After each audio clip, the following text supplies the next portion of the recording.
How you guys doing? Pretty good. How satisfying was the shutout? I mean, it's a building point. I feel like we can play so much better as a defense. Maybe we can put up like -3.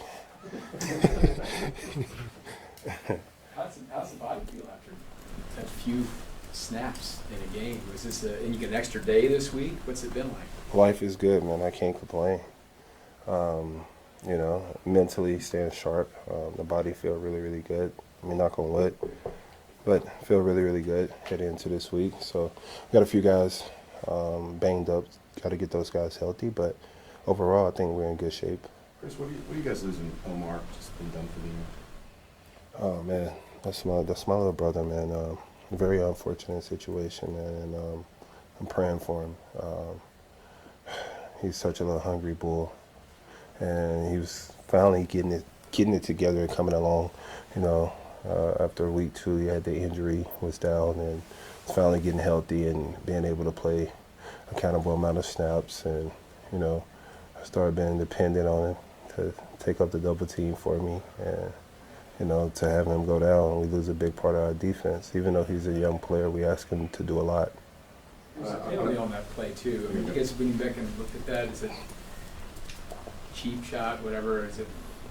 I guess it doesn't matter. He's hurt, so it doesn't matter how he got hurt. I actually looked back at the play, and I think it happened before the initial contact. I think it happened on like the 3rd step, because going down, he raised up his leg. He took pressure off the leg. So, and I think the lineman, as bad as it looked, I don't think it affected the injury any.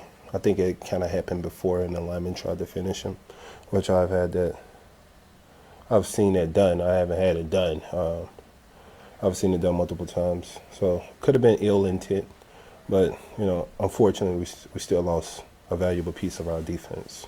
Chris, on a positive note, you guys have been really successful generally against the run game. I guess, how do you explain the success that you guys have? Listen, we got a hell of a run game coordinator in Joe Cullen, who gives us looks throughout the week, who prepare us and keep us proactive in the run game. So whatever looks we're been seeing in the game, we're so familiar with it, and we've done so many reps of it at practice to where it comes easy for us.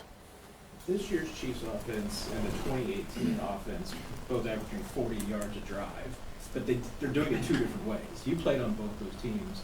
What's it like when the offense was just going up and down the field and scoring in 2 minutes versus now, having a lot of these like 4, 6, 8-minute drives?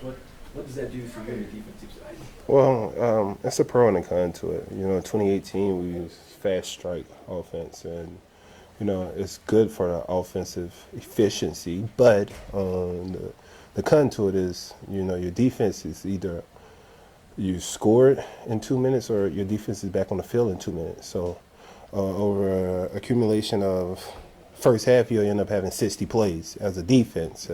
It's never really, really good as a defense to have 60 plays in the first half. So I kind of like this methodical thing we're doing now. We're running the ball, play action, nickel and diamond, and take one deep shot. We'll be on the sideline for like 6 to 8 minutes. We come on the field, it feels really, really good. We're able to catch our breath, and, I think it's very, very good for the production of the defense, what the offense is doing right now. Continue to slow grind it, run the ball, play action, nickel and dime, throw one deep shot every now and then, and we can get the same production. What are the keys against the Commanders? I mean, you look at the Commanders, they have a really, really, really, really well-rounded team. They have a lot of weapons. Deebo Samuel, Terry McLaurin, and their running backs. They got double-head sword in the backfield. So, and the offensive coordinator, Cliff, he do a really, really good job of scheming. So, we got our hands full there. And then they have a veteran tight end who's been in the game a while, who's still very, very productive. So we definitely got our hands full on trying to slow these guys down. You watched Monday Night Football as a kid. Do you have a favorite memory of the game, and do you like playing on Monday night? To be honest with you, as a kid, I really didn't watch football. I wasn't a fan. I was a basketball. I was a hooper. So, back in the day watching football, I used to see these players get hit by Ray Lewis, and I was like, No, I'll pass.